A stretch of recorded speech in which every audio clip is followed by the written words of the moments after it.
Saudara, Perum Bulog Maluku menjamin ketersediaan beras selama Ramadan hingga Idul Fitri. Stok beras yang dimiliki kurang lebih 12.000 ton dan diperkirakan cukup untuk 2 bulan ke depan.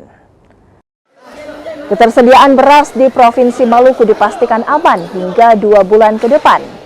Belasan ribu ton beras Bulog Maluku tersebar di gudang Kota Ambon, Tual, dan Saung Laki. Sementara di Maluku Utara tersimpan di gudang Bulog Kota Ternate dan Tobelo.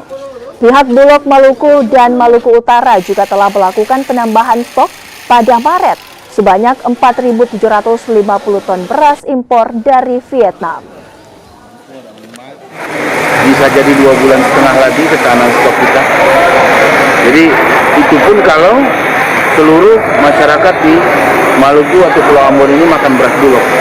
Tapi kan selain beras Bulog juga ada beras di pasar milik swasta. Jadi kalau bicara stok saat ini aja kita punya sekitar 2 bulan setengah. Aman sampai pasca Lebaran.